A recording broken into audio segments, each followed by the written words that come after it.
Hi everyone, this is the first video for translation worksheet 3, and we are in week 4, so you should be all accustomed to this. And as always, I'm going to read the Hebrew, translate it, talk about some interesting features of it, about which I will ask you questions on the translation worksheet, which you should be filling out as you watch this video. Okay.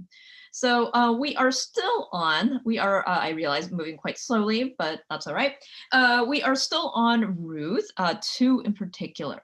Okay, and just to give an overview of what just happened, remember that Ruth, when we last left off, was in the midst of this conversation between her and Boaz. Remember that Boaz suddenly shows up to the field that Ruth is gleaning in, gets a very good report about her from his head servant, at which point the text suddenly shifts to a conversation between Boaz and Ruth. And I have just,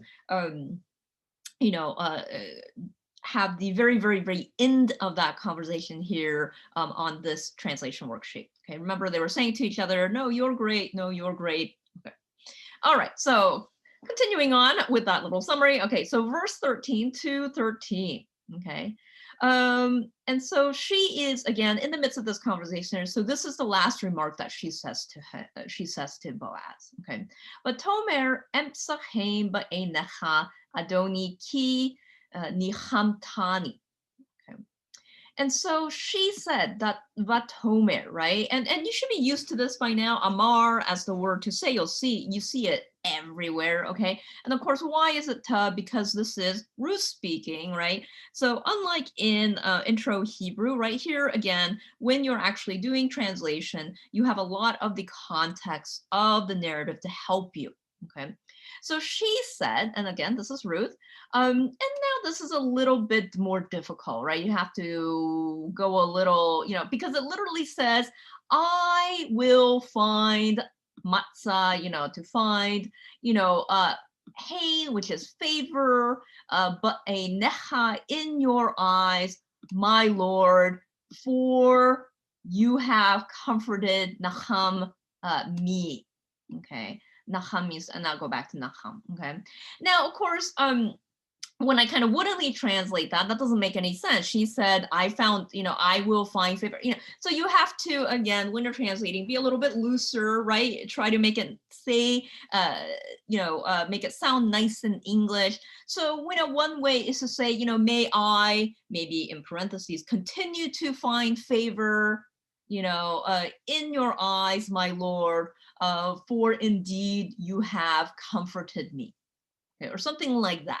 Okay, so you gotta kind of work with it so it makes sense in English, okay? Because of course she has already found favor. So it's a little weird for her, or having already found favor in Boaz's eyes, to ask for this favor, right? So it seems to imply a kind of continuance. May I, because of course so much of her well-being is now dependent on Boaz, this owner of this large field from which she is gleaning. Okay, so she says, probably may I continue to find favor, okay, in your eyes. Okay. Now, of course, there are several things in what she says here, and especially in the preceding verses, that shows you very clearly that she understands Ruth, that is, that she is talking to somebody of higher authority than her, higher power. And of course, nothing signals that better than calling Boaz Adoni, my Lord. Okay. Now, this word, for you have indeed comforted me. This word, nacham, okay, or niham tani, right? It's very interesting. Okay. So nacham means, it's used in a variety of ways, right? And so if you were to look it up, okay, the trilateral root is here, and as this is a perfect, okay, with a suffix, okay, your trilateral root is right there. Nacham means to have, it does mean to have compassion, but it's a kind of a fuller meaning than that. It means to pity, to grieve, okay, to really empathize with the situation that the person is going, is enduring. Okay, and by extension, therefore, it means to comfort or to have compassion. And of course, what we've seen in the preceding verses in chapter 2 is that, Boaz knows Naomi's background. Okay, and it's because he knows this background that he is able to empathize with her, to grieve with her, to have compassion on her. Okay, and therefore, one explanation is that he goes out of her way to be nice to her, to help her out, because he understands, as this kind of good character, the suffering that she and her mother-in-law have endured. Okay, it's also very interesting because, of course, there's little like references, or maybe, I'm reading subtle references to God in this narrative, and it's interesting that, this word Adoni, my Lord, right, which is also used of God, and, Naham, which is also used of God, right? God, you remember in Isaiah, comfort, comfort my people, right? This is God saying this to Israel via, right, Isaiah, right? It's so Nahum is usually, or many times, put together with God and his compassion on his people, right? So you do wonder if here, right, there's kind of a double speak going on, right? Not only is Ruth saying, may I continue to find favor, from you, Boaz, but also from God, right? And there's lots of hints, I think, here that it is God who is really working through Boaz, right, to revive and to revive Naomi's family and to help Ruth and Naomi out. Okay. Okay, so going forward on that, have I told you everything I wanted to say on that? I think I have. Okay. Okay, so going forward. Okay. So she said, may I continue to find favor in your eyes, my Lord, for you have indeed comforted me. That's how I would translate it. Vaki dibarta al lev shifchatecha. Okay. And because you have spoken, devar, okay, over all the heart, okay, lave or lavav sometimes, okay, shifchateha, of, shifcha, over your maidservant, okay. And some have argued that the term shifcha, there's different words, two main words for maidservants or servants that are women are shifcha and amma, and that some have said that Ruth has chosen the kind of the lower of the two. Okay, that shifcha is maybe lower than an amma.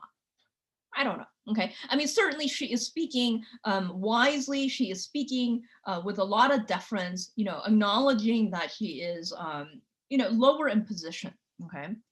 Okay, now continue on. Va anoki, for indeed I. Remember, this seems to maybe again break the vav consecutive chain, so there may be a slight emphasis here. You want to try to show that in your translation as best as possible. For indeed I, lo ehye. For indeed I am not even, right, ka ahat shifchotecha, right? For even though I am not even like one of your maidservants, even though I'm not even part of your servant household. Okay, she's essentially saying. Okay, and again, it's really interesting, right? This emphasis on this maidservant, and maybe what the author is insinuating is, look at how much deference Ruth shows, right? And I'll talk about maybe later in the last video. Ruth seems to truly mean or truly understand or feel her outsider status, right? She says, how can you be nice to me? I'm not even one of your maidservants, right? And of course, behind that is this kind of insinuation, I'm not even one of your people. I'm not even an Israelite.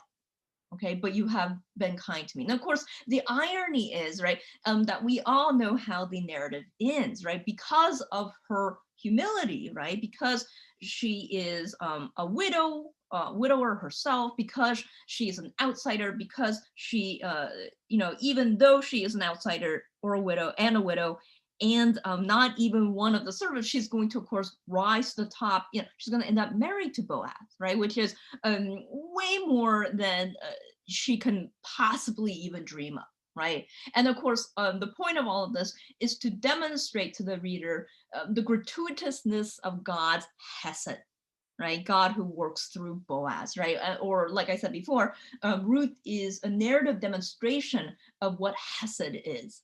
Okay, so so the humility of Ruth adds to that. Okay, it's not just about Ruth getting a comfortable house or ending up being part of the maid, or the staff at Boaz's house, right? God's gratuitous chesed is so much more than that, right? It's about her ending up as I guess, the head of, the wife in charge of Boaz's household. Okay. Okay, so going onwards, let's see. Okay, so verse 14, Vayomer again, Vatomer Vayomer, right? Okay, so that's quite nice, right? So it begins, it's this interesting kind of dialogue, right? So why, why verse 13, Boaz and Ruth's dialogue ends, but by 14, what you see is him kind of responding to her via action, okay, and via dialogue with his servants. Okay, so verse 14, Vayomer, and he said, Lach Boaz, okay, la'et ha'ochel. Okay, and he said to her, Boaz, at the time of the eating. Eight means times, right? It's related to the word preposition ad. At, like I said, dentals are similar, right? Ad, which means up to, okay? At the time of now, ha ochel. Notice this OA plus the definite article. This is a participle called participle. Okay, again, participles are one of the few interesting verbs that act like nouns. Okay, and they're actually quite unique in English, but I won't go into that. I'm reading this book. Okay. Anyways, so Boaz said to her at the time of eating, at lunchtime. I mean, and he issues kind of commands, right? Kind of nice commands, I guess. Go she halom va akalt min halechem. Okay, so I'm gonna go. So the problem with imperatives, right? When someone says, do this or do that, right? A commanding part of speech, right? Is that when you have a weak trilateral root, during imperatives, things will just like drop out. Letters will drop out. Sometimes there are little clues as to what has dropped out, as you'll see with this first word. Sometimes there isn't. Okay, so in this case, right, you will, you can search for what it is. The root of this word, goshi, okay, is nun gimel shin, nagashed, and it means to come near, to draw near. Okay, now you can kind of tell, the Hebrew has said, yeah, there's a nun missing. How do you know? Well, there's this little dagesh in the middle, right? Do you see that little dot? Okay, so that's like where the nun went. Okay, but if you were looking this up, you would have a hard time looking for this until I told you what it was. Okay, so come near, halom, here. Okay, come over here. Okay, so Boaz said to her at lunchtime, come over here. Okay, that's how I would translate it. And a cult, so that you can eat, right? A cult, right? So that you can eat mean from ha-lechem, okay, from bread. Okay. Now the reason why I am translating it so that is because I think I mentioned this in the preceding video. I can't remember anymore whether I mentioned it here or in the preceding class.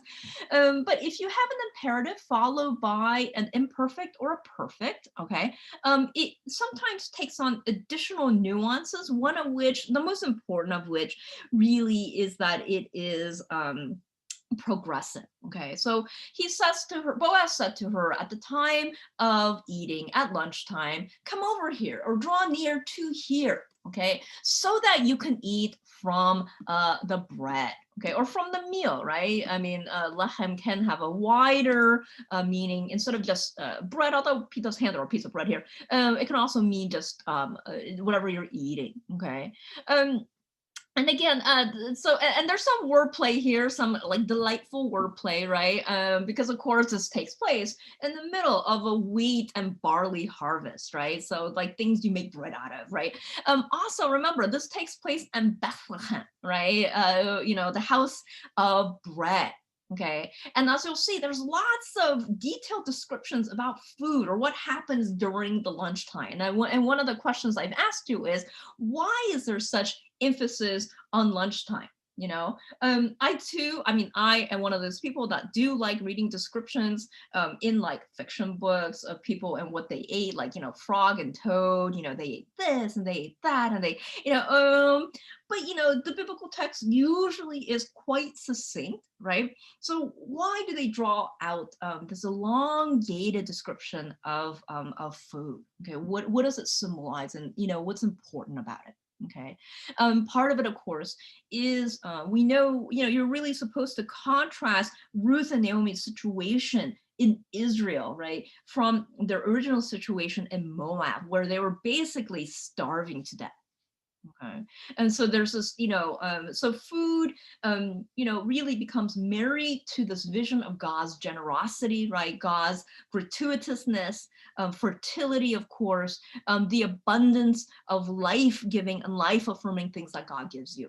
Okay, so and it's interesting, like I said, because Boaz is used here as almost the kind of messenger, the conduit through which God's hesed will come to these women and to that family, right? So it's interesting that in particular Boaz is associated with so much food, right? Okay, and probably fertility. Okay, so I'm gonna go on. Okay, so come over here and eat from the bread. Okay, and he goes on, but tafalt pitech bahometz. Okay, and this is what I mean by kind of a detailed description of food that you wouldn't normally find in the biblical text.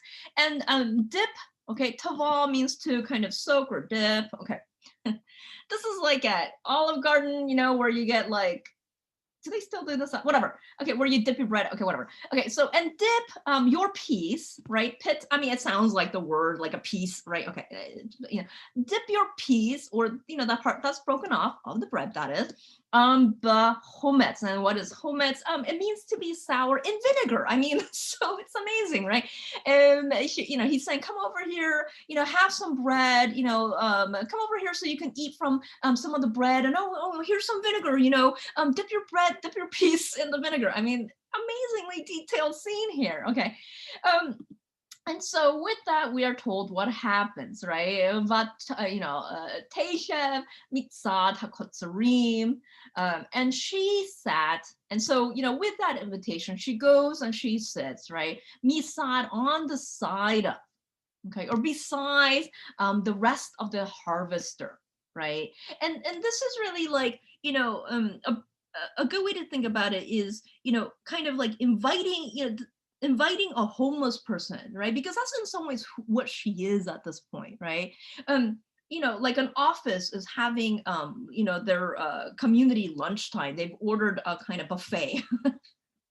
And it's the same as kind of saying to somebody who you see walking by, oh, hey, to a homeless person, come and join us, join our office lunch party. Okay, do you want, can I get you some more of this? It almost is that scene. Okay, and of course, the fact that she kind of sits beside the harvesters, again, hints not only of Boaz's kind of constant attempt to kind of raise her station. Okay, she's, sitting beside, I mean, for Ruth, by what she says, it's a big deal. That she's very clear about the fact that she's not part of his household, she's not part of his servant, she's kind of illegitimate, interestingly, right? And so Boaz has her now, because of his invitation, sitting beside his reapers, his harvester, his household. Okay, and the fact that the biblical text tells you that means that it's a big deal for her, right? Or it's a big deal in general, that he is continually kind of raising her up from her impoverished and slightly desperate state.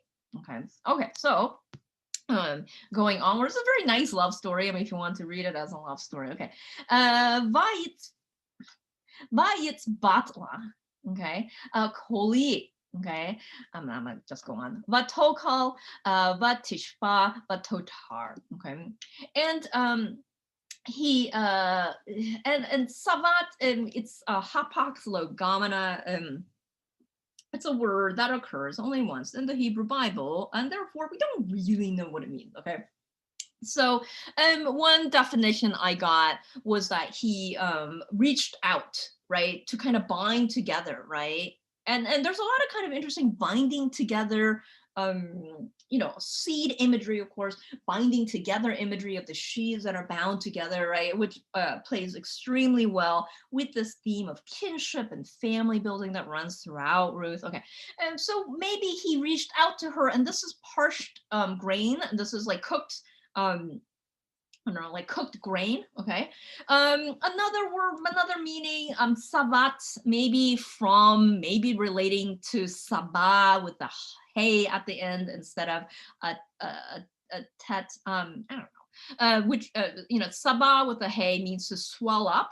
So that's why in some translations, you will find the translation of this little phrase here, and he piled up for her a bunch of bunch of dried up grain, right? Cooked grain. Okay. It's interesting. There may be some wordplay here between sabat here, and we'll see chabat here later when she's beating out the grain that she's gathered. Okay, and realizing that she has gathered like a whole lot of food. Okay, I don't know. Okay, anyway, going onwards. Okay, so he reached out or gave to her or piled up, whatever, I don't care, to her koli, a pile of roasted grain, roasted corn, I guess would work too. And so tokal, she ate. Okay, and notice the kind of string of verbs, right? Tishba, okay, and she was sated. This means to be satisfied, to be sated. There's almost this, sava, there's this kind of almost exhaling status to this verb, okay? And totar, right? And she had leftovers, okay? And again, the biblical text is very succinct, so there's reasons why they're telling you all of this, okay? This word tishba, the totar, right? It will be repeated later in verse 18. Okay, when it tells of how Ruth gave her mother-in-law what she had left over, and again, why is this repeated twice, right? And of course, again, it's hard as Americans, although, with COVID, there's been a lot more food insecurity. It's difficult to realize how important food is, how important having plenty of food is, okay? And what a comfort, all these terms that we've been saying, comfort, okay, being comforted, being empathetic, right? This is related to food, right? Especially in cultures where you had a lot of food scarcity. Okay, so again, there's this lovely contrast between the state of famine and drought and death, right? In Moab, that Naomi and Ruth encountered in Moab, to its contrast, right? Having so much food that you are sated, right? Having so much food that you have leftovers, right? You have enough, more than enough, right? Having so much food that you are comforted, okay? There is, it's supposed to juxtapose those two positions, okay? And again, I think all of that is to show you, again, to demonstrate what God's hesed, or what hesed is, okay? That God's hesed is something that is gratuitous, right? Where you have leftovers, okay? And again, it kind of, helps you to realize that, in this society, that, completeness or wholeness or happiness even, what it looks like in this society, in this context, right? And it's having enough that no one feels afraid, be it afraid of going hungry in this case, afraid of running out, right? Afraid that you don't have enough to give to your guests, right? Afraid that things will run out and you won't, so it has this kind of food centric, right? Vision of happiness, in some ways of comfort, and also of hesed. Okay. All right, well, I'm going to end there, and I will go on to more in the next video.